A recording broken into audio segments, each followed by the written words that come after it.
Cue that beat. This is what happens. You guys just hear something Eagles, and then it's like a dog. You see a squirrel, it's just, I would say 75% of all NFL quarterbacks can be dialed down to different flavors of Kirk Cousins. They're all just Kirk Cousins. All of them. So there's conditions.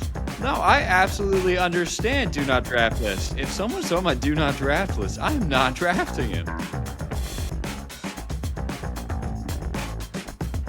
Hey guys, welcome into the Mind the Gap podcast. Aaron Palsgrove, Tyler Hill, Ryan Wright. It is currently, 9:45 on Thursday, Feb 6th. We have just a few days till Super Bowl 59. I probably got it wrong. 59, did I get it right?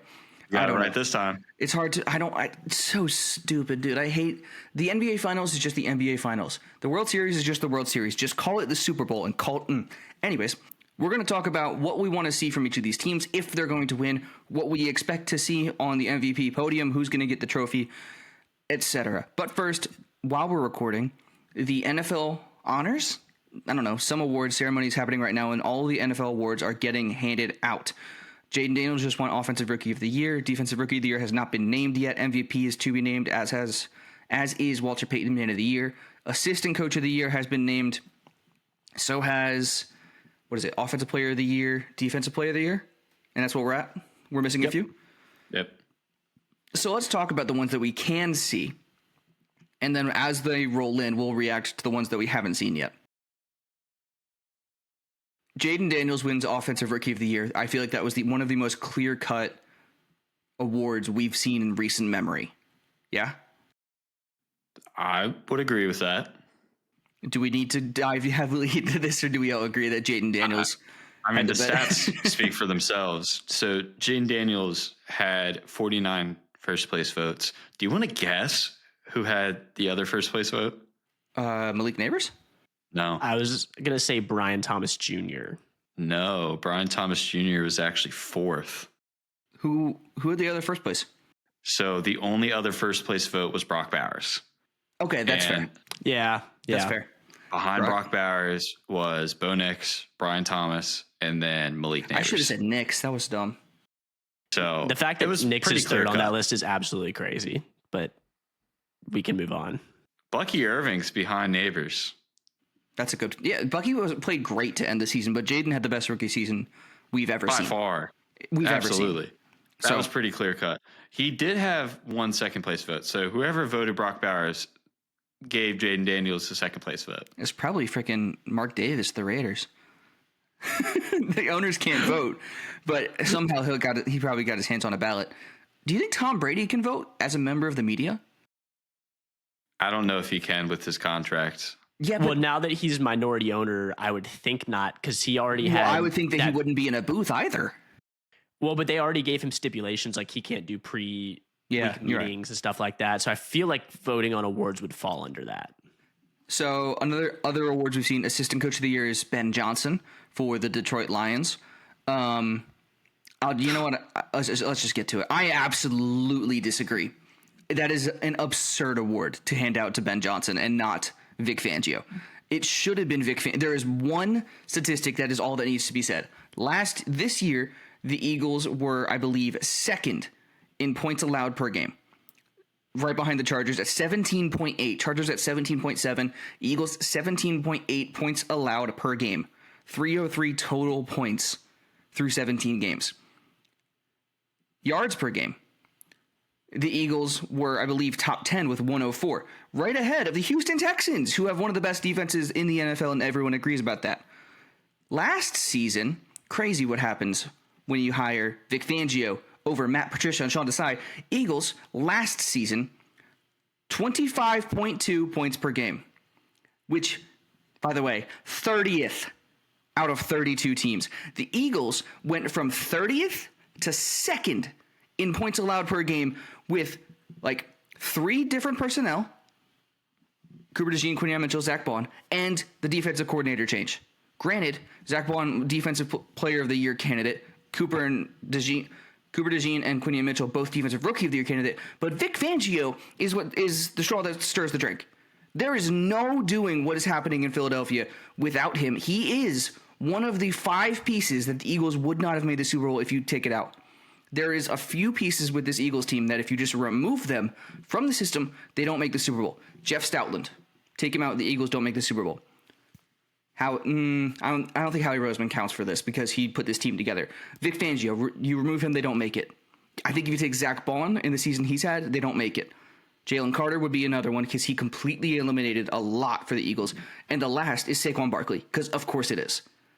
Those are the 5 integral pieces of this Eagles organization. If you remove them, they don't make the Super Bowl. And Fangio gets what, Ryan? 4th place in assistant coach of the year? It's staggering. I mean, here's the numbers. So Ben Johnson had 29 first place votes. Absurd. Brian Flores. Oh my gosh, came in second. Brian Flores came in second. 3 first place votes, finished with 143 points. Aaron Glenn actually came in third. Come on! With 6 first place votes. So he was racking those up ahead of Brian Flores, but he finished 110. Vic Fangio finished third. Here's why. He had 109 points. He would have been third if it was not for one tally, but he finished with 3 first place votes. But Aaron, you're going to love this. You know who finished? Why do I feel like I'm not going to love this? Kellen Moore? No, Jeff Stoutland.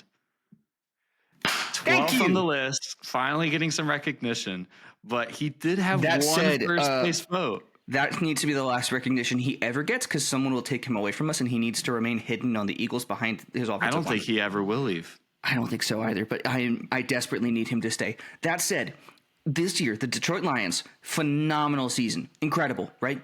They were one of the best teams in the NFL from start to finish until Jaden Daniels happened in the divisional round. 409 yards per game, second behind the Ravens. I know it's not an all-encompassing stat. However, it is, you get yards, you are more likely to score. You are more likely to have possession of the ball. Yards is one of the most important stats in football. 2024, 409 yards per game behind the Ravens, second in the NFL. Last season, third. Oh my gosh, Ben Johnson, give him all the flowers. He made them go from third to second. Well, this is not comeback player of the year, Aaron.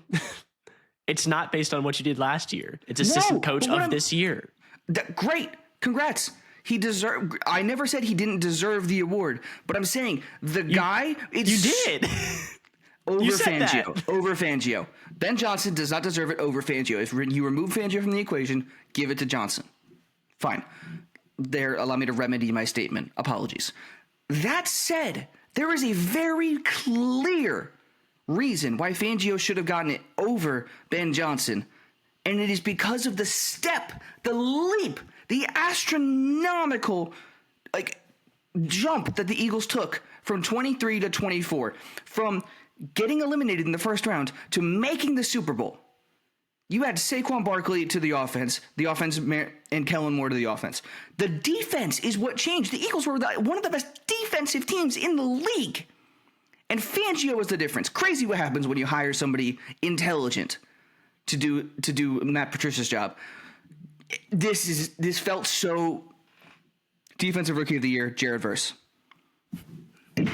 I'm Eagles slighted again. No, Quinion and Cooper were great, but they didn't have the counting stats that Verse had to win. I was say in defensive, that's why I was surprised Surtain got it, is because defensive awards they tend to be counting stats. Yeah, or they go to Aaron Donald at defensive tackle. Right. So good on Surtain for overcoming that. But that's why I thought even though Verse doesn't have the sack numbers, his pressure numbers are insane. Crazy. And you watch any bit of him, he jumps off the screen. Yeah. All 22, a TikTok highlight, you can tell he's one of the best edge rushers in the league already. Well, it's well deserved. It genuinely could have been a coin flip, and I'm really interested to see the numbers on this. It had to be so close. Yeah, I want to see the voting allotments. Do you guys disagree with my Fangio monologue rantalog? No. I think it's kind of namesake. Like everyone was hyping up the Lions because of their recent success. I think it's kind of like a pop culture thing.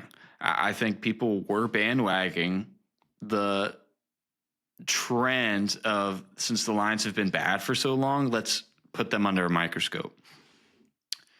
It is a little staggering to see so little votes for Fangio, but give credit where credit is due. They brought the Lions into contention. And the Eagles went for a first-round exit. I know. But again, guys, this award is not the getting better. It's not the getting better from last year to this year award. It's the assistant coach of the year. I agree. But I'm saying because of the improvement should be the number one statistic you look at. Because Ben Johnson was there the year before. So they just pure stats wise, even with injuries, they were better this year. Okay. But it's not based on Ben Johnson making them better from 2023 to 2024 because he was there in 2023 and they were good. So he's still a good assistant coach. I'm not saying I wanted to see improvement from Ben Johnson. It's two different goalposts, right? With Fangio, the question is, how much did he improve the Eagles? Wow. Okay, so Verse had 37 of the first place votes. Quinyon Mitchell only had 9. Yeah, Verse was winning that. It wasn't even remotely close. Quinyon was great. He didn't have enough picks. That's the thing. The NFL voters are shallow and inept. They look at counting stat numbers, right? That's why Surtain took him so long to win. Quinyon didn't have enough interceptions. What did he end the season with? 2? And then got 1 in the playoffs? Okay, Quinyon had, and this is voted on before the playoffs votes as well. Right, exactly. Quinyon had half as many points as Jared Verse. That's staggering. Okay, Braden Fisk was 3rd. Cooper DeJean was 4th. Not by much, by 5 points. The Rams and the Eagles, that's crazy. And then Chad Robinson was 5th. Yeah, I'm not surprised. I would have put Cooper above Braden but Braden had a good game. But I think another thing is interesting is Cooper is more valuable to the Eagles than he is to any other team, which we'll talk about later when it comes down to like previews. But my last thing on the Fangio and Johnson thing, before I know we need to move off of it. Some people wasted their votes. Hold up. Kalen Bullock got 1 first place vote. Tareeb still got 1 first place vote.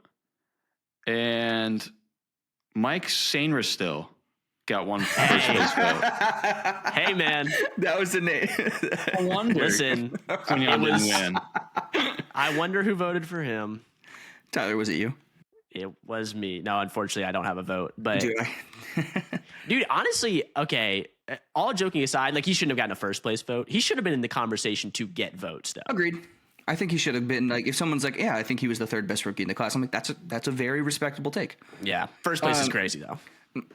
My last thing before Ryan interrupts me again, Johnson and Fangio had different jobs this year. Johnson was to improve on something that was already great. Fangio had to fix something that could have been great but was broken. So they had 2 very different jobs. And if you look at how well did they perform these jobs, Johnson took something good and made it even better. He took something elite and made it elite plus. Fangio took something that was broken but had the pieces and fixed it and made it elite. The Eagles have one of the best 3 defenses in the NFL. Last year they were bottom 5. So I would say that in looking at it, what were they expected to do this year? What were they asked to do? Johnson makes something good, great. Fangio fixed something that was broken, make it better. Fangio took something that was broken and made it top 2. Johnson took something that was top 5 and made it top 2. I think I understand Johnson deserves a lot of credit for this still being his team, but there's levels to this, and I think Fangio far and away deserved this award.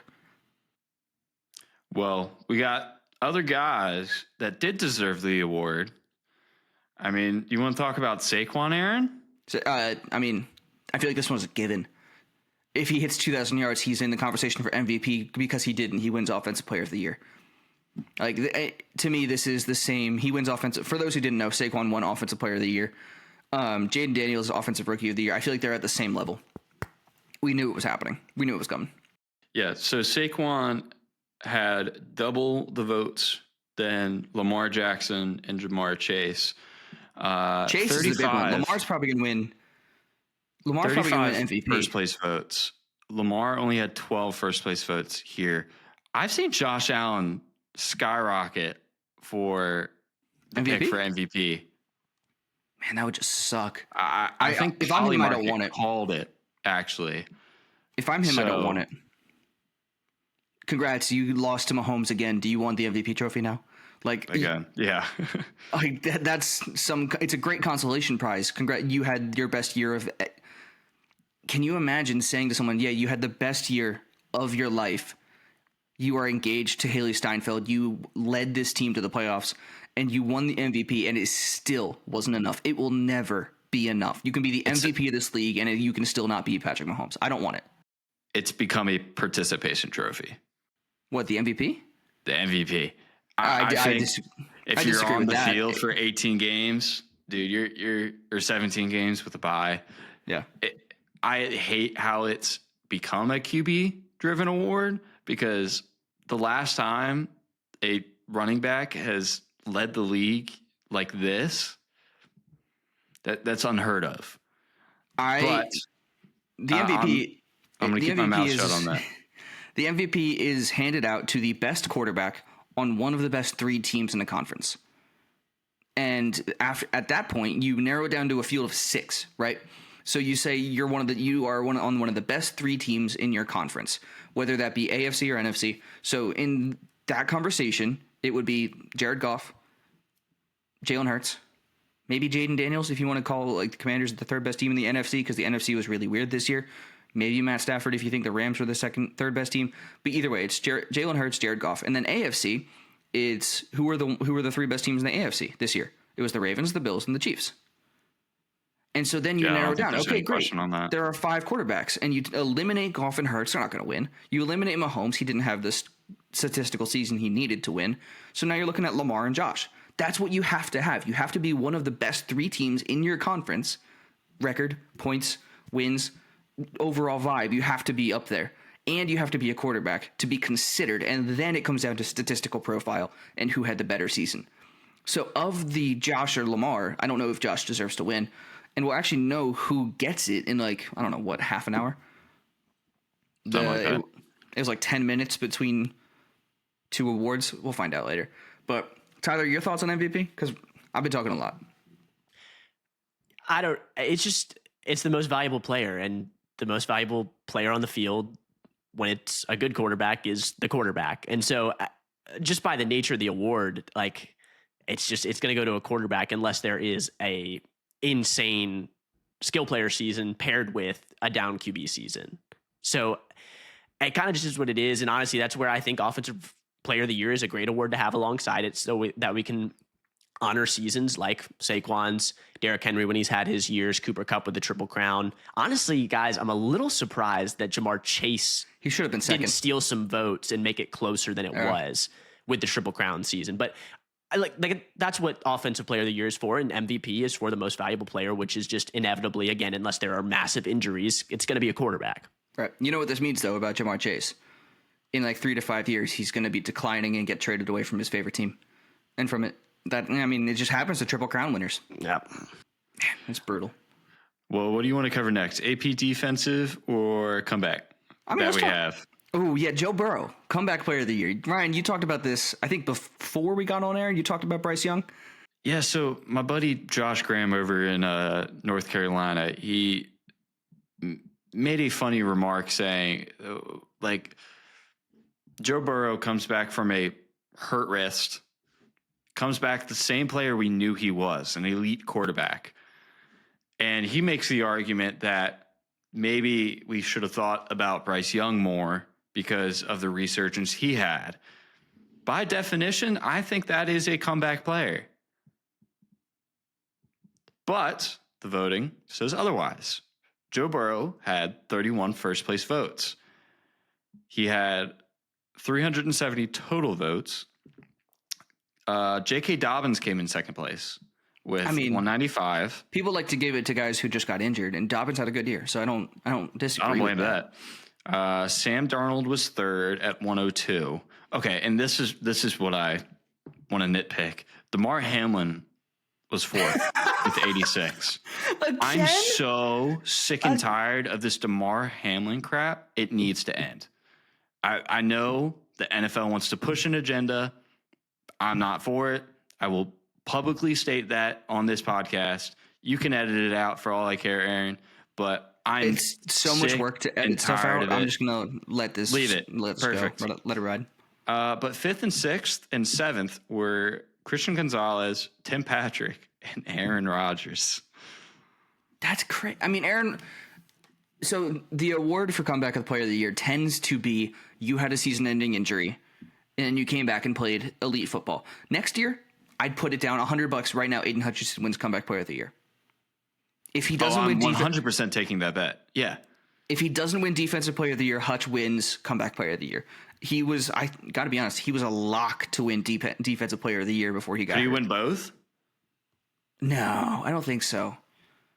I mean, maybe, but I don't think you're not going to give that award out twice, are you? To the same player? Well, I would argue that someone who's on the trade block supposedly could swipe that away if he goes to a contender. Garrett? Like the Eagles. Garrett's kind of won it. At some point, people get sick of voting for you, which is probably why Surtain won it this year, is because people get sick of voting for Garrett. They got sick of voting for Donald. My bet is Hutch wins both, at least one of them next year. Well, Surtain finished with 26 first-place votes, 330 total. Hedrickson finished with 205. Yep. Finished with 205 total. It really is just a counting set of awards. Yeah, it is. Myles Garrett was third with 162 total. TJ Watt was fourth with 114. Zach Bond was fifth with 63. So nowhere near what we thought have been. But Bond was incredible for the Eagles this year, but I'm not going to that's not a hill I'm willing to die on. Yeah, that's perfectly fine, but I thought it would have been a little bit higher. Any staggering ones? Jalen Carter's in there, Jonathan Grenard, Kyle Hamilton, Kirby Joseph. I wouldn't say anything staggering, but Chris Jones only got 2 votes. He just gets the Mahomes treatment where he hangs out in the regular season and doesn't do all that he could do, and so he doesn't, put up the sacks, the pressures, whatever. But Shows I think up in the playoffs, though. I was gonna say, and we all firmly know when the bullets start flying in the playoffs that Chris Jones is going to be the best defensive lineman on that field. Yeah, hopefully it's Jalen Carter this week, but that's okay. Is there anything else we need to hit about awards before? I mean, MVP is going to come out soon, and so is it. What's it? Executive of the Year, as they call it, or is that just NBA only? Off the top of my head, I don't think there's an NFL Executive of the Year, but I'm not super sure about that. Yeah, they do. They have a PFWA Executive of the Year. So I don't know if that's an NFL Honors Award, but it is at least an award that's handed out by somebody. Pro Football Writers of America, PFWA. And while that was happening, the Hall of Fame class was just announced. Jared Allen, not the Cleveland Cavalier. Sterling Sharp, Eric Allen, and Antonio Gates. That's impressive. I would say that's a solid class. It's a good class. It's not the best out there. It's not flashy names, solid. but that's some good players. It's fun. I like that my favorite name on that thing is Antonio Gates. Yeah. He's a freaking hooper, dude. Freaking hooper, dude. Is there anything else we need to hit? Who do we expect is going to be named Coach of the Year and MVP before it happens? We'll talk about it. We'll interrupt our Super Bowl preview to talk about it. But Tyler, what do we expect to see? Gut reaction, I'm still Lamar for MVP. I think he had the better stats. The team success was not that far off. I don't think the help for either guy was that far off as well. The advanced stats also would point to Lamar. And even just the all-pro voting, again, is a pretty reliable thing. It's the same people that vote on the MVP. Lamar was first team all-pro. I'm pretty solid there. As far as Coach of the Year, because this was before the playoffs started, I feel like this is Dan Campbell. I agree. That's where I'm at too, because this is his Lions team, right? His fingerprints are all over it. When you look at is he calling the defensive? No, Glenn's calling defensive plays.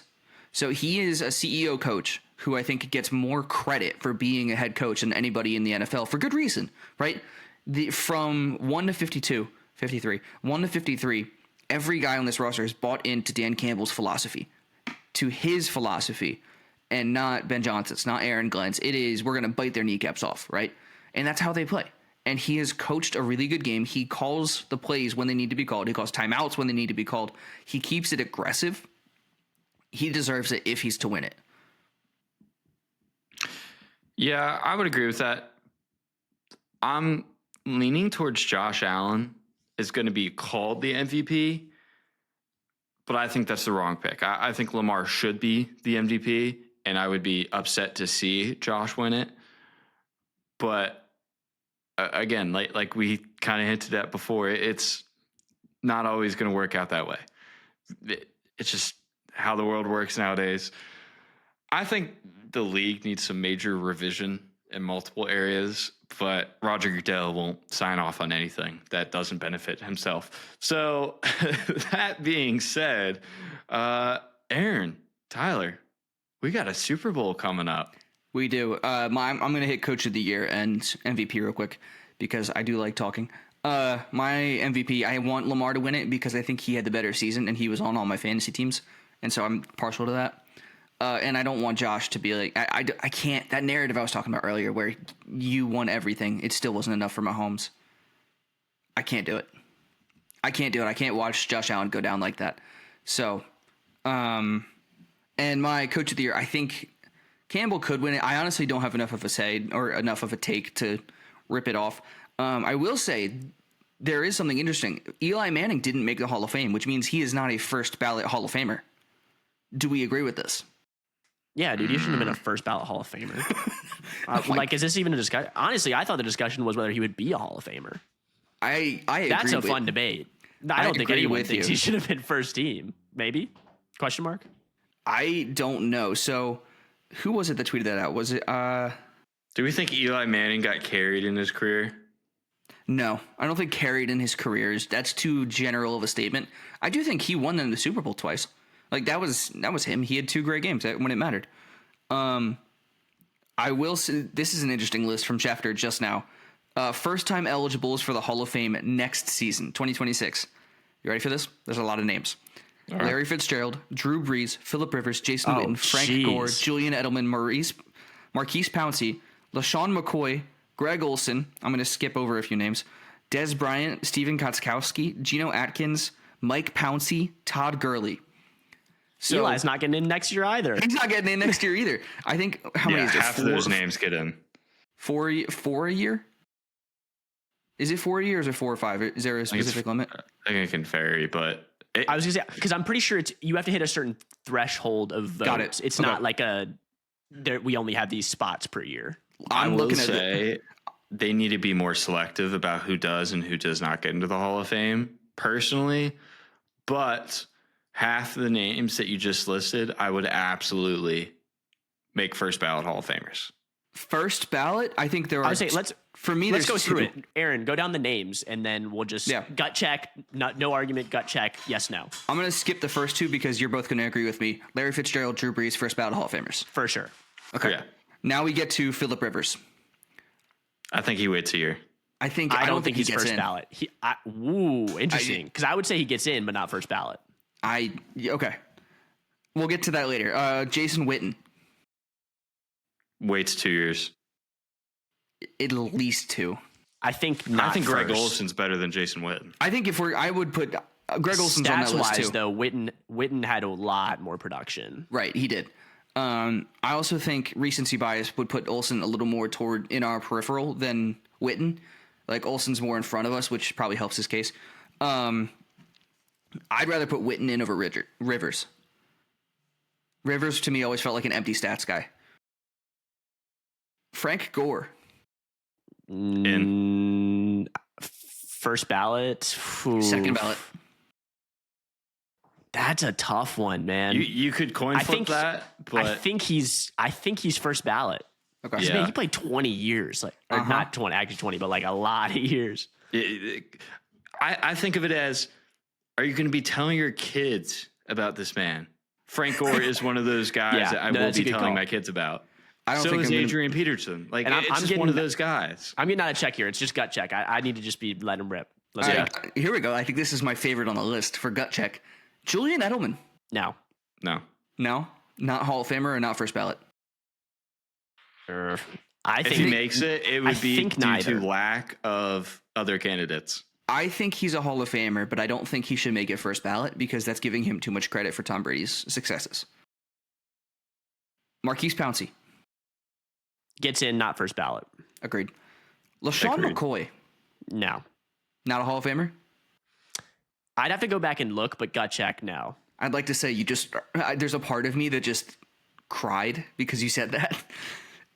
It's hard for me. I'm not going to say anything here because I think this is too hard for me to separate emotions. This is the first Eagle I grew up watching, right? Yeah. This is the first Eagle that I felt an emotional connection to. So I don't think I can have a say in the matter. He didn't have an incredibly long, productive career. No. He I was gonna was, say that he was same just thing. in the league long. So I think if he does get in, I will forever blame due Chip to Kelly lack for of this. candidates again. So Dude, I'm still mad. I don't think he does. I can't believe Chip Kelly traded away LaShawn McCoy to the Bills. I'm still mad. Greg Olson. Does he get in? Not this year, no. I agree. I'm with you. He'll get in, though. Yeah. I think so too. Des Bryant. Alex Smith is on this list too. I've just been ignoring him. Des Bryant. I think so. Yeah. First ballot as well. I think so, too. First ballot? It's a weird, but they're weird with wide receivers. Like, T.O. wasn't a first ballot Hall of Famer, which is wild. Right. Well, T.O. also made some enemies. I think Bryant has to get in purely because if you look at the Hall of Fame, what is it supposed to be? Right? The Hall of Fame and awards at their core are supposed to be telling the story of football. They're supposed to be telling the story of sports. Des Bryant has to make it in because of the is it a catch?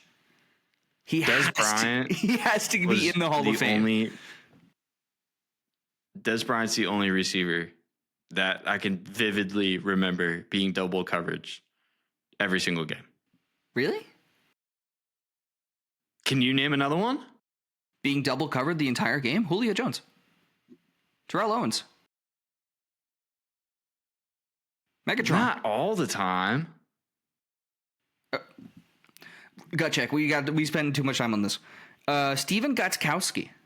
Did I say that right? Gostkowski. That's hard to say. Pass. Is it Sebastian Janikowski? Steven, the kicker. I think it's Sebastian. No. There's a Steven Gostkowski kicker. But I know Sebastian Janikowski is the Raiders guy. Yeah. He's a Raiders guy. Okay. Oh, of course, Raiders. Right. Only like one of the most productive Raiders of all time. I'm sorry. Gostkowski was their kicker with the Tom Brady Patriots. And that's Okay. I feel like Patriots kicker. yes. I think so too. I don't think first ballot, but I think yes. I think Yeah, he had a really long career. I feel like there's just such a small list of incredible kickers, like especially in this era of kicker. I would say Well, so. they're all young. I feel like all the old kickers went out at the same time. Nick Folk, Sebastian Janikowski. They all left the league at the same. Mason Crosby. They're all leaving at the same time. So it's all young kickers now. You said Mason and I heard Max. Current kickers, I'd say there's at least 2 first ballot Hall of Famers. Justin Tucker and Chris Boswell. You think Justin Tucker makes it now? Again, that we're not discussing that on the air. You're right. There's a whole bunch of offensive linemen here that I don't have enough of an opinion on to say. David DeCastro, Mike Pouncey. David DeCastro, I think he'll not make it first year, but he will make it. I think if there's like a dark horse to make it first year, I think he's up there. Yeah. All the alignment so far, both the Pouncey twins and DeCastro, Right. I think are making it in, but not first year. Like you got to, especially on the line of scrimmage as an offensive lineman, like you got to be a dude for a long time. And those guys were really good, but I just don't know if they're that top. Would Joe Thomas be in the next class? Not in the next class, but would he be 27, right? He's coming down the pipe. Okay. He'll be first ballot.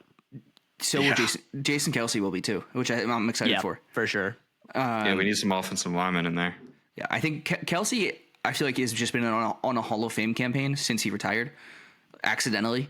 But he is so in everyone's brain. Everyone's thinking so much about him that he is going to make the Hall of Fame easily. What? Fun little idea. I don't think he'll do it. I think Jameis Winston should retire from football and be full-time Fox Sports commentator. Because you think he's Dude hilarious? is the funniest man I think I've ever seen to broadcast. Dude is just having fun in New Orleans. He's yelling at Shad Khan's assistants on the yacht, asking him to come on the boat. He's eating beignets. He's throwing W's, cookies at players. He's so fun to watch. I think everyone in the United States could rally behind Jameis Winston and just enjoy his content.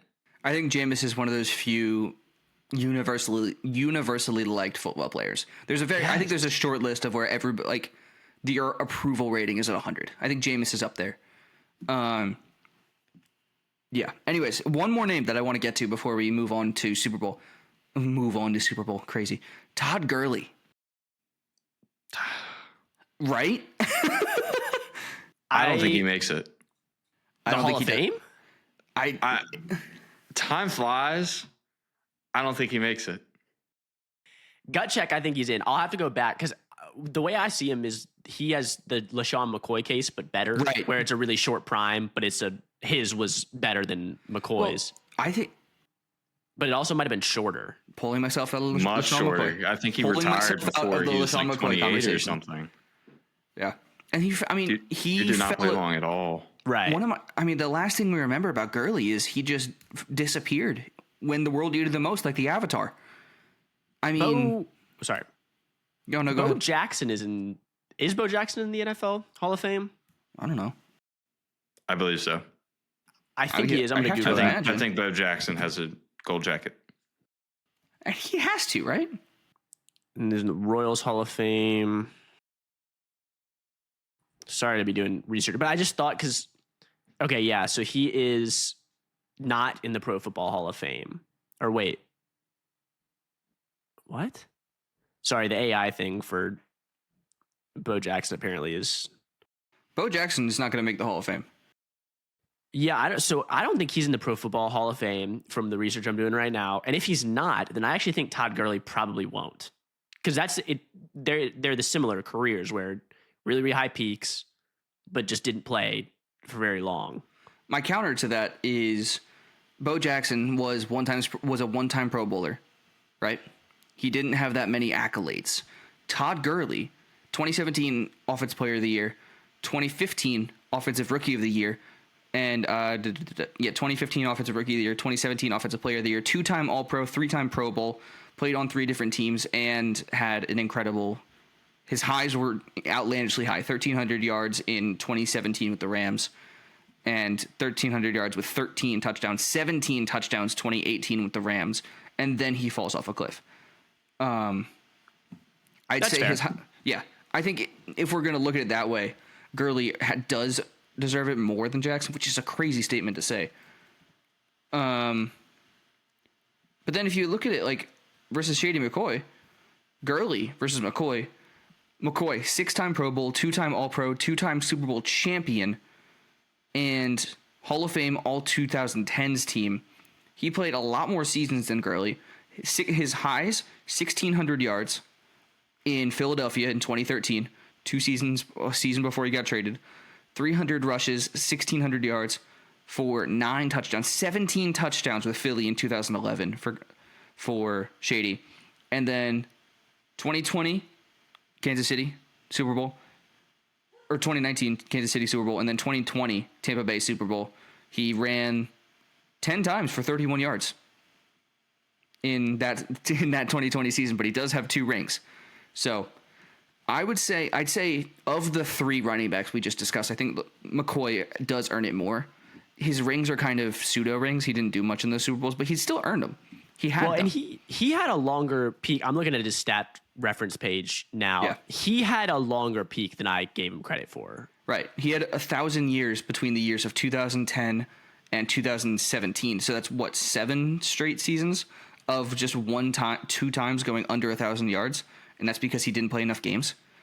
He played 12 games twice, and both times went for sub 900. Yeah, and had pretty solid receiving production in those years as well. So he has a better case than I gave him credit for sure. 2013, he had 100.4 yards per game. Come on. That's a lot. That's a lot. And honestly, more than that, even Gurley's prime stats wise is not as good as I remembered. I find it. I'm joyful by the fact that McCoy was as good as I remember him being. Just looking at pure numbers, that makes me happy. All right, we should get to Super Bowl. That's the reason people are here. Y'all ready? We good to go? Let's do it. I'm going to be defending the Chiefs because, What? Are you saying that we're both Eagles fans or something? Yep. Okay. That sounds like bias. I mean, I'm sitting here wearing a freaking. Look at that. I was saying we're going to talk about bias, but that's why I prepped like this, is because I don't want you guys to like Right. Run the show. Yeah. So let's talk about. But I don't want you guys to like make up stuff that you don't believe to try and be like balanced. Like, nah. Well, I appreciate that. Let's talk about it this way. The Chiefs are, last I checked, I'm checking right now to double check myself, but they're 1-point favorites. Do we agree? Do we think the Chiefs are projected or should be winning by 1 point? That's what Vegas says. A lot of the people I've heard said that the Eagles should be favored in this game, and I don't know if that's true because Mahomes. It's an even field in New Orleans. What are we thinking? I'll put it this way, and it's plain and simple, cookie cutter. I love when you start sentences like this because it's about to be the most outlandish thing you've ever said. It could be. On paper, your brain says Eagles. Every single aspect, Eagles. But your gut tells you the Chiefs only because it's the Chiefs. Counter. And that's Okay, the only way you can use this game. I had a point for this because this is the mistake that I've made the past 2 years. I've done the same thing where I underrate the Chiefs roster. Guys, I listed out the players they have. They have a first ballot Hall of Fame defensive tackle in Chris Jones, second team All Pro in Trent McDuffie, Justin Reed, who is a really, really good underrated safety. Their linebackers, they have 2 really good linebackers in 32 and then Bolton and Chenault. 2 first-team All-Pros on their offensive line. The other one, Trey Smith, is a Pro Bowler. Playoff Travis Kelce, a first-ballot Hall of Fame head coach. The best DC in the NFL, who probably should be a first-ballot Hall of Famer at defensive coordinator. And, oh, by the way, that's without saying Patrick Mahomes. And so, like that, the possible GOAT at QB. So, and that tells you how stacked the Eagles roster is because it's still better than that. Well, and I agree with you. The Eagles roster is a better roster than the Chiefs for sure. I just think that we fall in this trap. Again, I fall into this narrative trap that the Chiefs are not a good team that has Patrick Mahomes. And I'm saying, no, they're a really good roster that also has the best coaching staff in the league and the possible GOAT at quarterback. Yeah, I agree. And I think I've talked about it. I'm firmly I agree with both of you, which is crazy. The Eagles, on paper, if you look at this, let's just break it down. Offensive line. Where do we go? This is call and response. Offensive line. Eagles, right? Eagles by slight. It's closer than people think. I agree because I think Eagle offensive line, as good as it is at run blocking, at pass protection, is not as elite as people give it credit for. Mailata has had one of his worst years,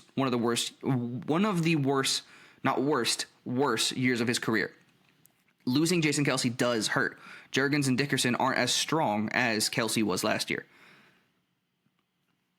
That said, we go to receivers. I take the Eagles 9 times out of 10. Yep.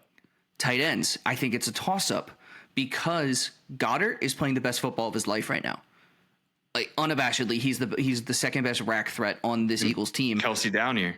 Right, and Kelce is kind of washed. I've never seen him look as bad. I wouldn't say washed, just down here. I think he looks retirable. Well, he has no plans of retiring. But when we're talking about the Super Bowl, I don't believe that. We got to put this into consideration. Travis Kelce gets 2 weeks off to put all into this game. And that's when he's at his best. Because over an 18-game season, he's not going to give you 1,000 yards anymore. That's not who he is. But when Coach of the year, Kevin O'Connell. Ooh, wow. I'm not mad at that. I'm not mad at it. I'm surprised, but I'm not mad. I'm surprised that the You want to know how close it was? Voters did a little bit of thinking. Yeah, give it to us. Kevin O'Connell only won by 80 votes. So Kevin O'Connell ran away 361. Dan Campbell had 283. Andy Reid had 119. Sean Payton was fourth. Quinn was 5th. I like I'm Dan Quinn getting surprised Sean McDermott had recognition. any votes. Yeah, that was probably nope. We're not going to say that. We're not going to say that. We're not going to say that. I was going to make a joke about that. What do you say about the Al Qaeda terrorists? He said something a while back. Well, he was trying to use it that they were all like really bought in. Yeah, they were all good cause. teammates, and I was, nope. We're not going Hey, to comment Sean, on that. don't say that. Nope. Even if it's true, Don't say that. Yeah. And it should not be considered whether it is true or not. We should not do. Anyways, Kevin O'Connell, I think that's the right pick for Coach of the Year. I think yeah, good for him. I'm not mad at that. We were saying Dan Campbell. It genuinely could have been tossed up.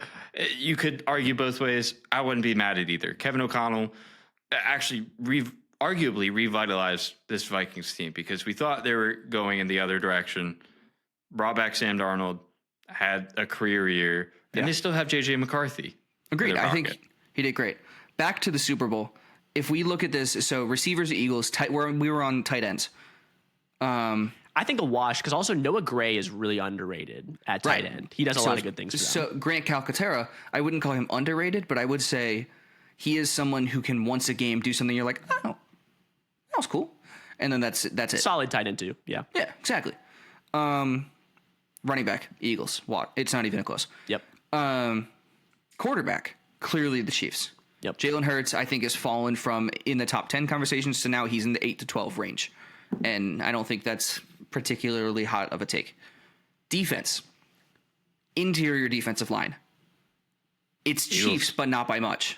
No, not with Jordan Davis and Milton Williams. Jordan Davis is playing 10 snaps a week. I don't think Jordan Davis is in this conversation. It's if you want to make the case. Jordan Davis is still one of the best run defenders in the league. Right. Agreed.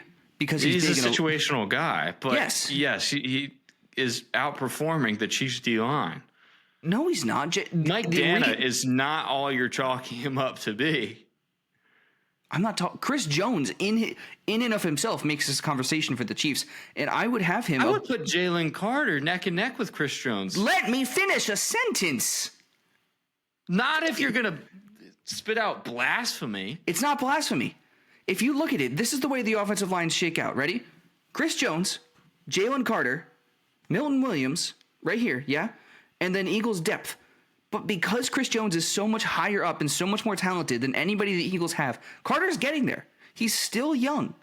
He's getting there. He might be the best player on this field on Sunday, but he's also sick, so I'm not sure if that's going to play a factor. But Chris Jones is an absolute wrecking ball. Why am I attacking the Eagles? Tyler, am I taking crazy pills? No, I would have given a slight edge to the Chiefs. I think this one's really, really close. Agreed. I don't mind either one. I would just, what we've seen Chris Jones do in playoffs and Super Bowls, the way that he genuinely single-handedly takes over games, I would have the Chiefs a little higher there. Edge rushers / outside linebackers. I don't want to do slash, but why is that not? I'll give edge rushers to the Chiefs. Just go edge defenders. I would say Chiefs by a bit. Yeah, by a tick. I agree. Linebackers. This is where this is kind of a similar thing. Bond's a lot better, but I like more of the Chiefs. Are we considering Nakobe Dean in there? Dean's out. Is he playing? Obviously not. He's not playing. He's not playing. Dean's out. I would go the Chiefs. Dean's out, and you have Oren Burks, who was single-handedly lost the Niners their last Super Bowl against the Chiefs. Nice. That's a good spot to be. But Burks just needs to tackle, and the Eagles might survive. Safeties. I think this is one of the weirder conversations, right? Because, Tyler, you talked about it. The Chiefs do have one of the best safety pairings in the NFL, but so do the Eagles. I wouldn't say either one of the Eagles guys is an all-pro level player, but they have the ability. Reed Blankenship has picked off the ball multiple times this season, just diving at the right moment, and that is enough. So, looking at the Chiefs, I am pulling up. They have strong safety Justin Reed, free safety Brian Cook is who that's listed as. Is Cook playing? Not sure for that. I haven't gotten a chance to fully check the injury report. I think he is. Okay. But I think Reed is far and away better than Blankenship and Gardner Johnson. So I would put, I don't know, this feels like a wash to me. I'd take a wash. I might lean a little bit to the Chiefs. Jaden Hicks has done some good things when they've put out 5 and 6 DBs, but I don't think there's a ton of give there. Agreed. I think Chiefs might have the best safety, but I think Eagles have the numbers 2 and 3 in this conversation. Yeah. Corner. This is an interesting conversation because this is tough. Right. Trent McDuffie, Jalen Watson for the Chiefs, and then Jamari Connor. And they have depth. On the Eagles side, you have Darius Slay, who on 2 weeks, which, again, 2 weeks matters for old guys, opposite Cooper DeJean, Quinion Mitchell, and the occasional Isaiah Rodgers. I think it's the Eagles. Dude, also, possibly Darius Slay's last game. It could be. I think this is the Eagles, too. Really? McDuffie's the best corner, I would say. Agreed. But then I think you got Quinion, Cooper. We'll see. Slay is a toss-up for me with Watson, especially at this point. But Slay has had his fair share of bad games. Yeah. We are absolutely noticing that at certain times in the regular season. But I just realized Luke Kuechly wasn't. Sorry, Luke Kuechly's not a first ballot Hall of Famer. Whoa, that's crazy. Because he didn't make it. He didn't make it tonight, so he's not first. Wow. Shout out Ben Solak for pointing that out on Twitter. We can't react. We have to keep talking Super Bowl, but that's blasphemous. That's crazy. That's insane. That made me so mad. I'm sorry. He's literally on the all 2010s team. I know. For the Hall of Fame. That's insane. So is Shady McCoy, by the way. So maybe it's a curse. Yeah, I guess, dude. Jeez. Like, what? It's crazy, though. If you're looking at, if we're back at corner, Eagles have numbers 2, 3, and 4 in this conversation. McDuffie's the 1. I think with the Eagles, with Slay, Quinion, and Cooper DeJean have the 2nd, 3rd, and 4th best corner. Right now, I would put Quinion 1, Cooper 2, Slay 3. I could even argue putting Maddox at 5. I don't want to do that. No Watson's his versatility. Watson has been balling out. Yeah, I agree. Maddox can play safety too. Just saying. Maddox should not be on the field. There's a reason Isaiah Rodgers has taken over his job and completely market corrected him. If we want to talk about slept on Eagles, Sidney Brown, who just likes to get downhill and kill people, is someone that should be in a conversation. It's crazy that we have just the twin brother of Chase Brown on the Eagles, and no one ever talks about it. So, yeah. Weird team. Do we want to get into some matchups we're watching now? Let's do that, because we talked about it. These rosters are a lot more comparable than I think people give them credit for. Eagles, I would say, take an edge. Not a slight edge, an edge, but not a heavy edge either. That was the word edge way too many times in a row. Can I give some fun? Hold up. MVP. Josh Allen. Told you. Whoa. I freaking told you. I knew that was going to happen, and that's so interesting. I would love for somebody. All-Pro Lamar Jackson, MVP Josh Allen. I was going to say, I would love for somebody to do research about which. Has this ever happened? Like, how many times has the person... You want to know how close it was, Aaron? Yes. 21 votes. 21 Josh points? Allen 21 points or 21 votes? 21 points, sorry. Okay, Josh Allen had 27 first That makes it the closest vote of the night. 22 second place votes. Lamar Jackson only had 23 first place votes, but 26 second place votes. Saquon had 120 total. Wow. Dang. Also, while we're on people not getting into the Hall of Fame, Reggie Wayne and Torrey Holt are 2 names also that didn't get in tonight. That's kind of crazy. I'm stunned by Torrey Holt. Wayne's getting in next year. Wayne and Kuechly are going to have to get in next year, which would kind of round out the class with Breeze, Fitzy, Wayne, and Kuechly. And maybe, that's crazy. Reggie Wayne not in the Hall. Man, why aren't we voting for MVP and Hall of Fame, dude? Maybe one day. That's the goal. What we're talking about, right? Let's talk about these teams. Super Bowl. Back to the game that matters more than anything else. So I got some fun little statistics. Hit us up. So first one is whatever team was wearing white jerseys is 29 and 18. Chiefs are wearing white jerseys. For those that and are don't you know. as Eagles fans, are you worried? No. Jersey doesn't actually have an effect on anything. I do Better wonder regular what color. season. Hold up. Before you move on, we're still on jersey color. I do think that this is now become a necessity that every single Eagles player needs to be wearing white gloves. Every single one of them needs to be wearing white gloves. No, it's not. Do you want to know why? If they wear white gloves, holding blends in. We won't get a James Bradbury call. It's way harder to call holding when your hands match the color of their uniform. There's one clip. I could get behind that. There's one clip of Julian Edelman who said he was on air talking about somebody who was making fun of Bill Belichick, and he got called for holding because he was wearing bright red gloves. And he gets back to the sideline. Bill Belichick goes, "I'm gonna mess this up. It's on Julian Edelman's podcast. That's why you don't wear effing red gloves." And he calls them names. But yeah, so Belichick just got mad at Edelman for wearing red gloves because it cost them 15 yards. All of the Eagles need to be wearing white gloves to avoid James Bradbury. That's what needs to happen. I don't know how the refs are going to be in this game, but another interesting conversation. The team with the better regular season defense, which is the Eagles, is 30-17. The team with the leading rusher for the season won the Super Bowl 4 times. So Saquon's the leading rusher. Emmitt Smith did it 3 times with the Cowboys. Terrell Davis did it 1 time with the Broncos. But here's another one that I just found since Eric Allen just made Hall of Fame.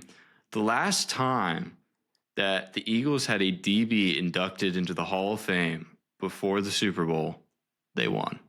Take that as you will, boys. We're going to go back to MVP real quick. We're bouncing around this pod. I hope you all are keeping track. The final tally of votes. Josh Allen, 27 votes, first place. Lamar, 23. This one's interesting. For second place votes, you would think it would just flip, right? That 23 people would vote Josh Allen for second place and 27 would vote Lamar for second place. No. 26 people out of 27. Someone thought Lamar did not deserve a second place vote and instead gave him a fourth place vote.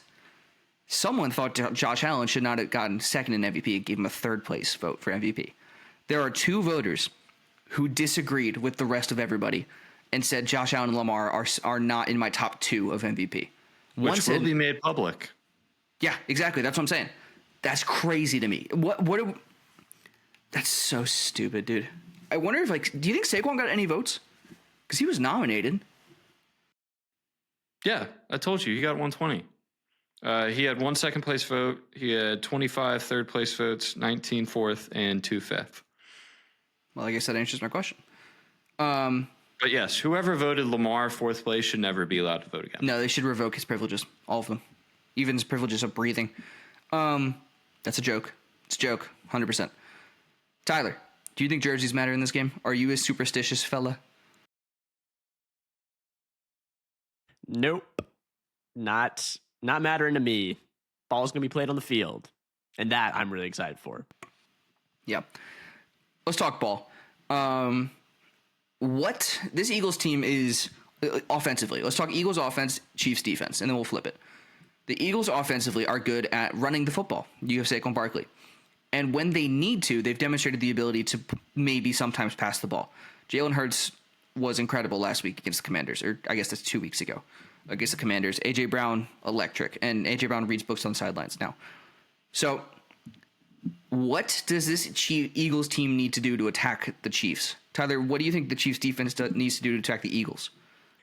I actually think that the way the Eagles want to play from a personnel standpoint helps the Chiefs out a little bit. So, to start it all off, Spags knows and has 2 weeks to stop the run. So, I guess everyone just being like the Eagles are going to run all over the Chiefs. Spags knows that they have a good run game. So, the Eagles go 11 personnel more than any other team in the NFL. It's around 70% of the time. They are with 1 running back, 3 receivers, 1 tight end. KC loves to have a ton of DBs on the field. They have 6 or more DBs on the field, second most of any team in the NFL. And they have been good at stopping the run the whole season doing that. But this Eagles run game is a bit different animal.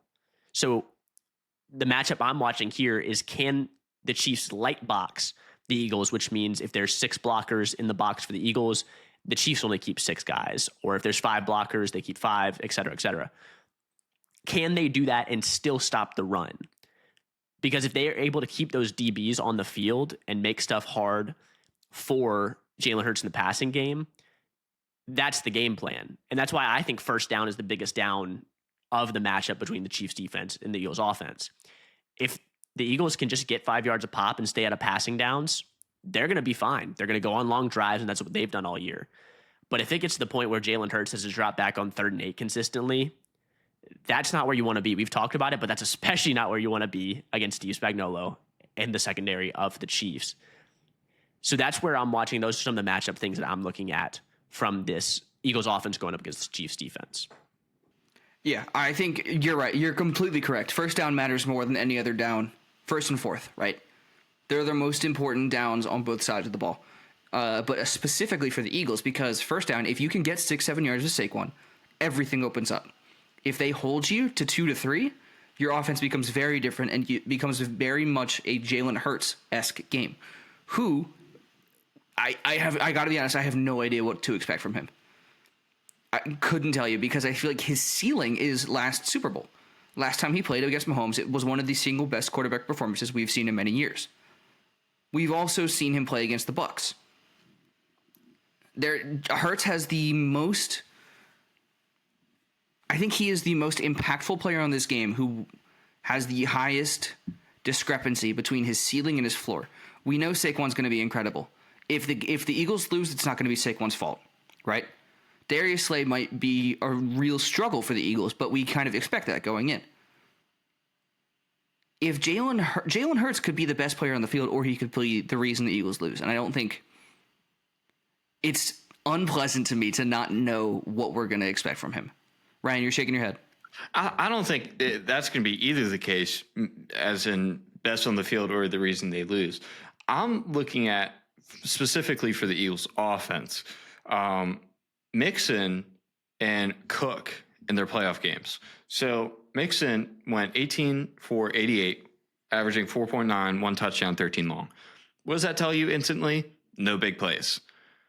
Cook, 13 for 85, averaging 6.5 a carry, 2 touchdowns, 33 long. So for the majority of the game, Cook was limited. So take away that 33 long, you're looking at 12 carries for 52 yards and 2 touchdowns. So all that to say, Saquon is one of the best in the league at punishing you late. I mean, he has 7 touchdowns of 60 plus yards, or just runs of 60 plus yards. That's insane. Wear the Chiefs defense out, all's fine and dandy for the Eagles. But another stat line, shout out Dan Orlovsky, Dan Orlovsky, Smitty versus the Chiefs all time. So every game, they played 3 games against the Chiefs in his tenure, 6 plus catches each game. He had over 99 yards in each game and always has at least 2 explosive plays. I'm assuming that's over 20 yards. So look for the passing game. I mean, Jalen Hurts was here in the tenure. Smitty has been playing the Chiefs. So again, you got to pick your battles. Are you going to pick the rushing attack with Saquon Barkley, or are you going to pick the passing attack with Batman and skinny Batman? Well, Tyler, you said you prep for the Chiefs. What do you pick? If you're the Eagles, you want to force them to throw the ball, yeah? If I'm the Chiefs, I want them to throw the ball? Yeah, you want the Eagles to throw.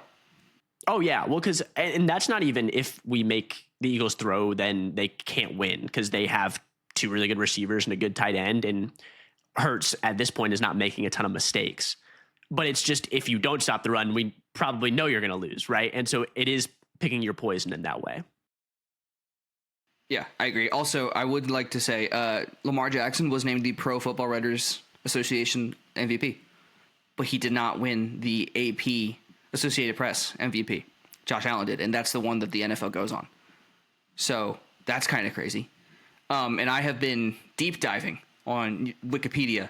The last time we saw a quarterback get first team All-Pro and not win MVP, and I have made it so far back to the early 2000s, and I have yet to find anybody. The last time we had a first team All-Pro quarterback not win MVP was when Adrian Peterson won MVP, and that doesn't count in this statistic. It's 1987. John Elway won MVP. Joe Montana won All-Pro.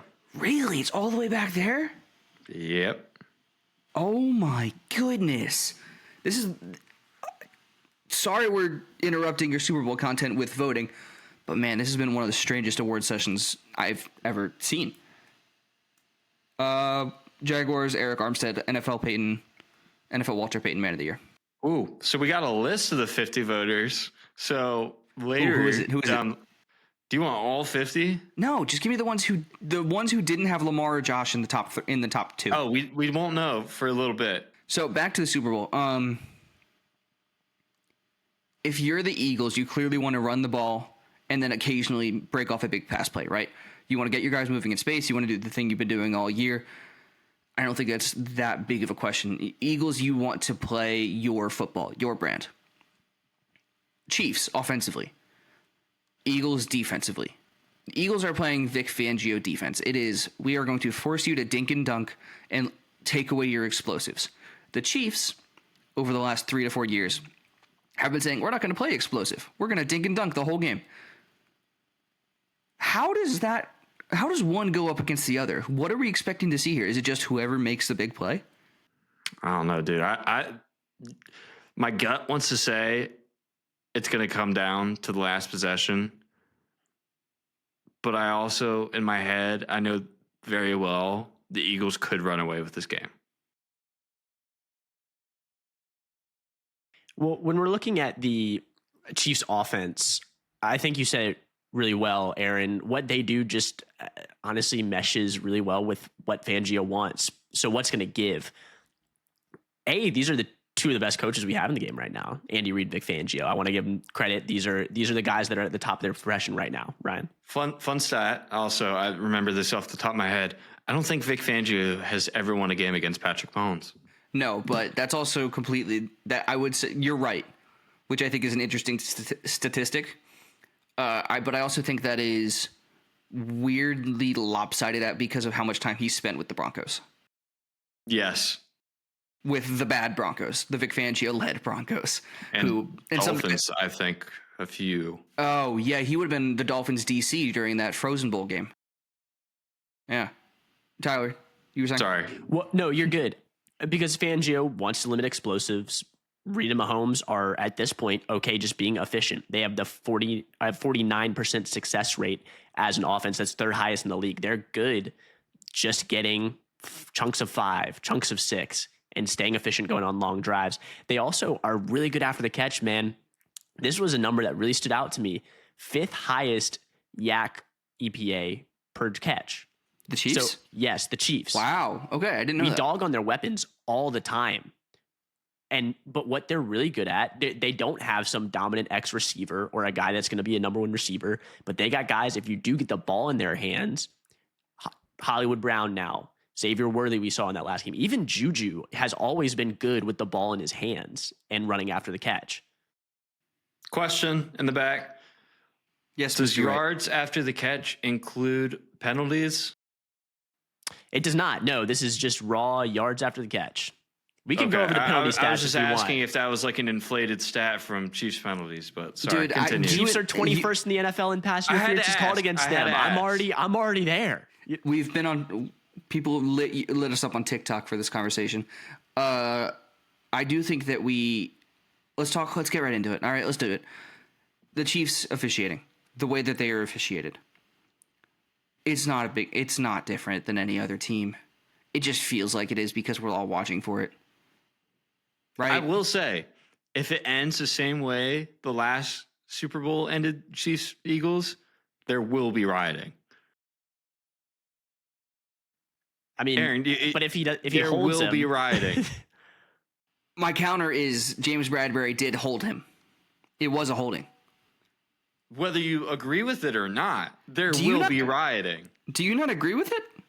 No, I do. Oh, okay. But I'm telling you, the perspective that everyone is going into with this is they don't want to see the Chiefs three-peat. I couldn't care any less if you hate the Eagles, if you love the Eagles. I think a majority of America just doesn't want to see the Chiefs three-peat, but they also don't want to see the Eagles win. There's a sick part of me that wants to see a three-peat. Is that weird? Yes. Okay. Kind of weird, for sure. So if it ends with a blatant horse collar, PI, Roughing the kicker, roughing the passer. If there is a obnoxious penalty to end this game, we will never, ever, and until we die, not hear about Chiefs officiating. So because I want this will be the first three-peat, possibly, in history, and this is how it will end: is bad officiating. So that's all I'll say is we will never hear it. The end of it. If the game ends via penalty, via bad call, and the entire internet agrees it's a bad call, the NFL should reverse it. The city of Philadelphia will burn down. That said, the likeliness of that happening is really slim. There's not a grand conspiracy in favor of Patrick Mahomes and the Kansas City Chiefs. Has there ever been a game that has been reversed post-game? No. They'll acknowledge their wrongdoing. Like, the NFL refs are like, oh, yeah, we did that wrong anyways. You still lost. It's the Super Bowl, dude. I think that would justify changing the outcome of the game. I hear you, but it's not gonna. Would you put it in the rules that it could? No. The game is decided then and there on the field. That's why you have that instant replay that ref to literally like email in and be like, hey, that was the wrong call. Say a sideline reporter had the perfect angle. The booth didn't have it. It does. Whatever you call on the field needs to be like, there's a call, it's wrong. Congrats. Either you challenge it, the coach challenges it, or there's a replay. If the replay op gets it wrong too, the call is wrong, and it's just going to live like that for the rest of forever. You can't change something after the next play. After the next play, whatever happened is set in stone. That's the way football works. No, that's absurd. Did I freeze? No, I'm just laughing at you because you were laughing silently. You're the level-headed guy that like would go into these owner meetings and just be like, "No, you're an idiot. Sit down." Yes, I would, because I try and think before I speak. Michelle will disagree, but anyways, you get more bees with honey than you do with vinegar. Bars. The other thing with the Chiefs offense that we can be looking at, I think the biggest matchup is the Chiefs' interior offensive line versus the Eagles' defensive tackles. Joe Thuney's kicked out to left tackle. Mm-hmm. Mike Caliendo did not have a very good game against Buffalo. And Ed Oliver is a really good defensive tackle. Really, really good. Jalen Carter's better. Mm-hmm. And so Mike Caliendo is going to have to step it up, be on a different level, or they're going to have a better plan. It might involve Creed Humphrey sliding to his side every time to help him protect his gap, whatever that looks like. He's got to be on a different level because you cannot let Jalen Carter just wreck your entire offensive line. He can do. He has a tendency to. Yeah, and that's the Eagles' plan, right? We're rushing 4, and we're going to win up front. Now, if they don't win up front, that's when bad things start to happen. The other thing, like your quick game is just going to have to be elite level. Mahomes is great at that. Almost 75% of his attempts for Buffalo were 9 yards and in. That's crazy. The other thing, the game plan I see coming in is KC is going to attack the linebackers of the Eagles in coverage with bigger personnel. It's going to be Oren Burks specifically, yeah. Because Bond has shown he can run stride for stride with a receiver. And he's a really good cover guy. When I was looking at this, he was the PFF's highest graded coverage linebacker. It's crazy. There's no reason for him to be as good as he is in coverage. But that's why I'm saying big personnel. Like, we got to make sure that Oren Burks and maybe even the third linebacker, I don't even know who your guys' fourth string linebacker is out there. Trotter. Yeah, it'd be Jeremiah Trotter Jr. And dude, if Trotter's out there, Trotter is light in the butt. I'm running the ball straight at him. I want to find out if he wants to play. I want to find out if he wants to play because You got to run the ball. I don't think that 210, 215, wherever he came in at the combine, is going to be able to stop the run. But that's the same thing. That's the same thing that can be said about Oren Burks. Is he's a reluctant tackler. One of the Eagles' strengths on this team, if you look at it from Zach Bond to Kobe Dean to Cooper DeJean to Darius Slay, is they're excited to tackle and put your butt in the dirt, right? One of the seminal plays of this Eagles season was Cooper DeJean textbook, like wrapping Derrick Henry and putting him on the turf. It was one of the best plays of the season, and that's just this Eagles team. Across the board, they're good tacklers.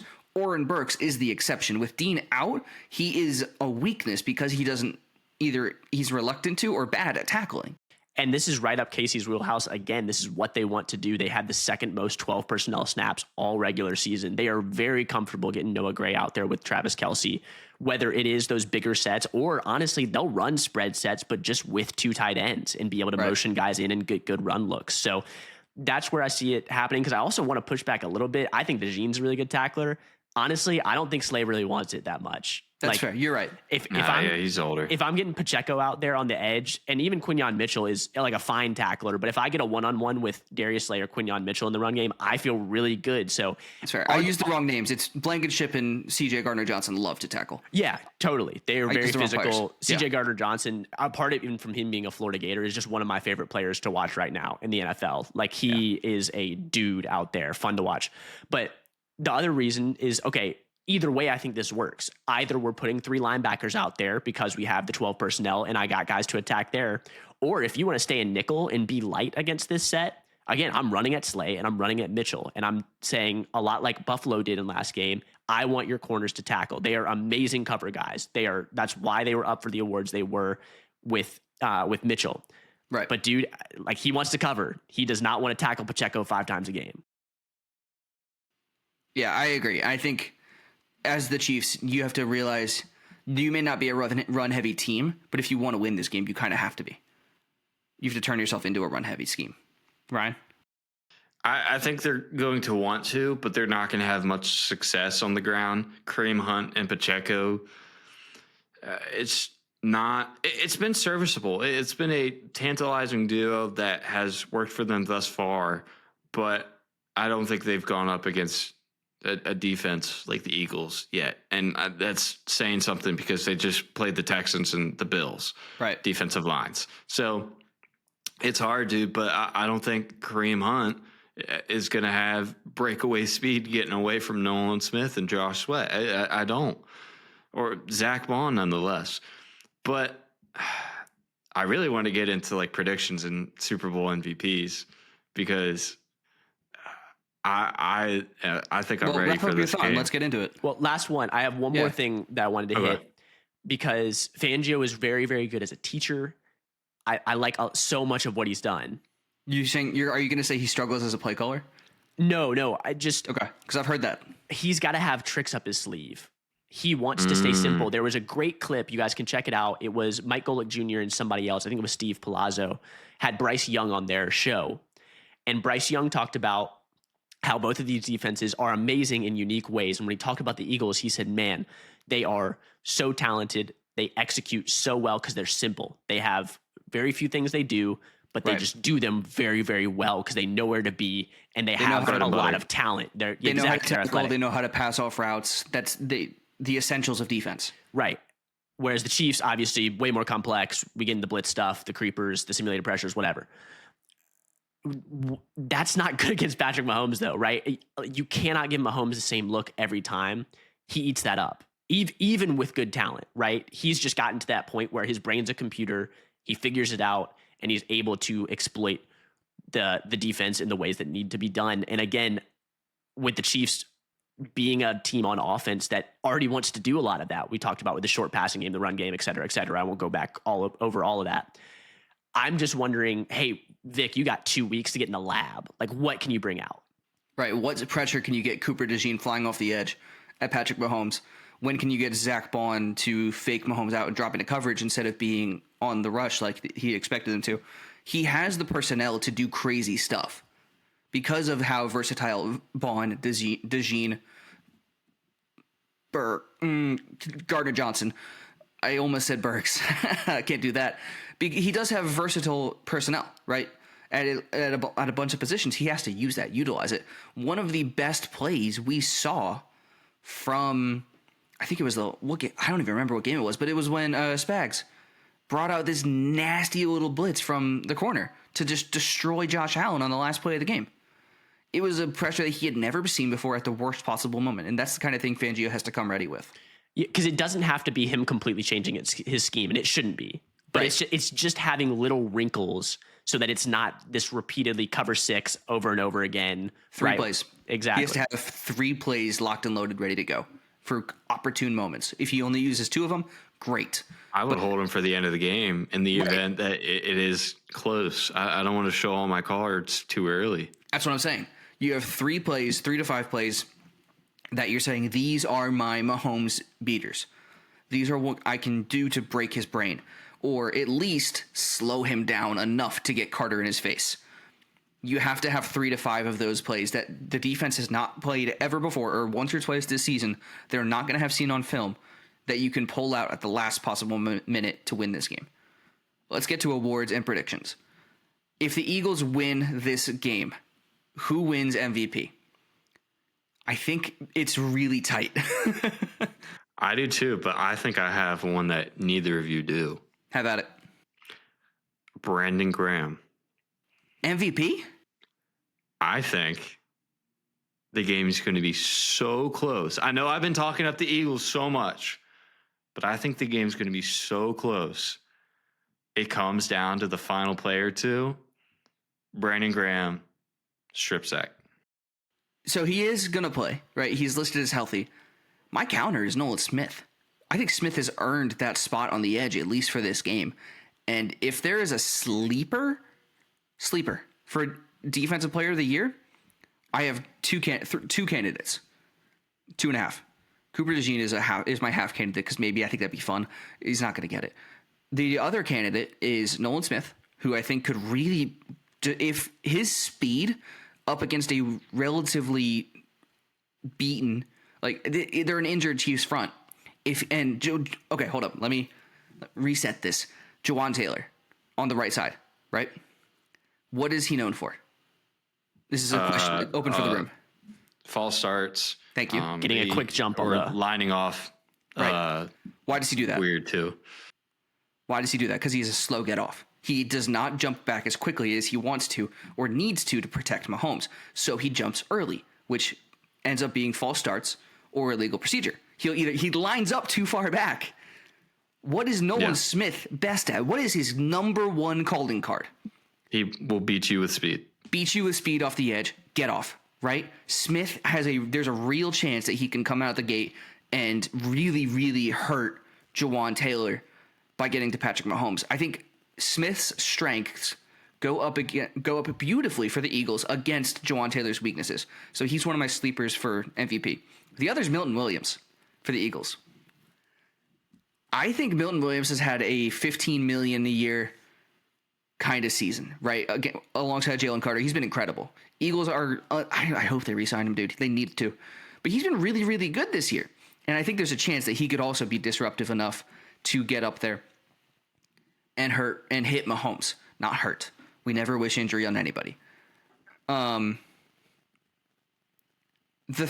3 actual picks for MVP if the Eagles are to win would be Jalen Carter, Jalen Hurts, and Saquon Barkley.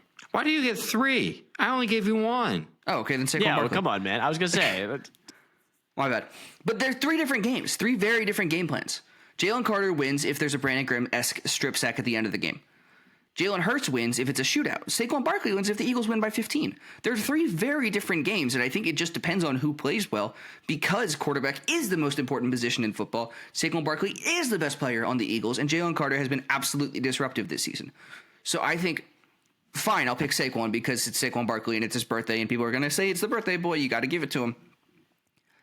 But I think each one is very circumstantial, and it'll depend on how the game goes more than anything. Whereas the Chiefs, it's just Mahomes. Oh, come on. Brandon Graham, dude. Pick it. Give me your actual selection, please. If it's not Brandon Graham, it's going to be Saquon. Okay. I don't really know. I appreciate you guys giving sleeper picks and trying to get in there, man. I just I feel like it's 50% Saquon, right? And then it's like sprinkle of everybody else the other 50%. I did say sleeper. No, exactly. That's what I'm saying. Listen, I appreciate you going into that because I was just Saquon, you know? Okay, can you at least my Nolan Smith take is a good one. I think we could realistically, if his line for sacks, I don't know what his line is, but if his line is 1.5, I'm taking the over. Really? Ooh. No, but I would at least consider it. Yeah, I mean, I could see this as, hey, Eagles do end up running the ball well, and so the Chiefs have to put up points. They're throwing the ball a lot of opportunities for sacks. I mean, I don't think that's unrealistic. I appreciate you. If the Chiefs win, it's Mahomes. I was gonna say this is the similar one where like we could say, maybe Chris Jones has 3 sacks, but like even if he does, it's going to Mahomes. I'm so glad we ended on a high note. He's Nolan Smith is plus 110 for over half a sack. Actually, what are his odds if I jump that to 1.5? I'm curious. Let's see. 1.5. This might be a good time to mention I'm doing a story on the addiction of gambling and the dangers of it tomorrow. So +5, Tyler. Come on. Same game parlay. Saquon to score 1. Saquon anytime touchdown. Jalen Hurts anytime touchdown. Eagles to win. Nolan Smith sacks. I talked to this guy. This is a great guy. He's been studying gambling and producing reports on it and doing research for the University of Illinois for 30 years. Okay. He said, how did he say it? Now I'm forgetting how he said it. It was like click a mouse, lose your house. $1 to win 17 with gambling. No, all seriousness, I agree. It's an epidemic. It's crazy. It's an epidemic, and if we were to get sponsored by FanDuel, I will retract the statement. You will never see this episode again. That said, I bet on an app called Fliff because they have never once asked for my bank information, and because it's fun and they give you $1 a day, and exactly. That's it. And then you get to pseudo bet. Right, and my pseudo bet is Nolan Smith over half a sack, Jalen Hurts anytime touchdown, Saquon Barkley anytime touchdown, Eagles spread. No, but I think it's an epidemic, and I saw someone say that it has never been harder in the states where sports betting is legalized. There are a whole bunch like crime rate, bankruptcy, and intimate partner violence all goes up. I don't have the flies up. Yeah, it's crazy because it just restricts money, and money is one of the biggest stressors of life. And this isn't the time to get on a full soapbox about why gambling is. Is this becoming a better life a podcast? TED talk, I guess. Yeah. No, but it concerns me that one of the biggest, that the worldwide leader in sports also has a website called ESPN Bet. The site that gives you your sports news accompanies it with now bet on it. It's icky, it's gross, and I would advise everybody do not gamble. It is the websites, the apps are designed like casinos to trap you and never let you leave. And if you get good at it, they will kick you and ban you off the app. Don't do it. That said, y'all want to talk about some prop bets? I want to talk predictions. We got to wrap this up. Let's do it. So, Ryan, who do you think is going to win? Like, genuinely, who do you think is going to win this game? Yeah, 100%. Again, Eagles in the head, Chiefs in the gut. But Eagles 31, Chiefs 27. My gut said 28. Chiefs 28, Eagles 31. It feels very reminiscent to what we saw in the James Bradbury game. The Eagles have the best roster in the NFL. I could argue it's the best roster in the modern era of the NFL ever. In the history of the modern era of the NFL, it's the best roster. 1 to 53 plus coaching staff, right? I talked about this on a recent pod. The Chiefs have Patrick Mahomes. This is the LeBron James of football. I do not want to bet against Patrick Mahomes. And yet I think the Eagles are going to win just because of how good they are. I think they are just enough to overcome the greatness of Patrick Mahomes. So I'm gonna be similar to your score, Ryan. I'm gonna go 31-28. Eagles. Copycat. No, we just happen to think alike, which is horrifying for me. Well, funnily enough, I actually also had 31-28 as my score, but I have the Chiefs winning. Okay. The thing for me, we talked about how the matchup, I think, does work in the Chiefs' favor. And, dude, the coaching staff, I do think that they're as good as Kellen Moore and Vic Fangio have been this year. No. I think there's a coaching advantage. Take Kellen Moore out of that conversation. He's going to the Saints. He's dead to me. Well, then you agree with me that there's a decided coaching advantage on the Chiefs side. And I never said there wasn't. I'm just a Fangio stan. Yeah. So because of that, I think it makes up for some of the roster stuff. Kelsey's going to be ready to roll. I got the Chiefs 31-28. Eagles in their 3 playoff games, 22-10, 28-22, and then 55-23. They've gotten better in every single one. So have the Chiefs. Bye week, and then 23-14, 32-29. These are the 2 best teams in the NFL at the peak of their powers. I hope we get a good game. My heart doesn't, and my anxiety does not want us to get a good game. I want to see a blowout one way or the other, because then I can at least not have a panic attack. That said, I think this is going to be a good Super Bowl. We'll either see a three-peat or 2K say wins on his birthday. It'll be electric. We'll be back Monday to break it down, whether we'll be crying or prepping to go to the parade. That's going to be an interesting conversation. Thank you all for listening, and mind the gap on your way out.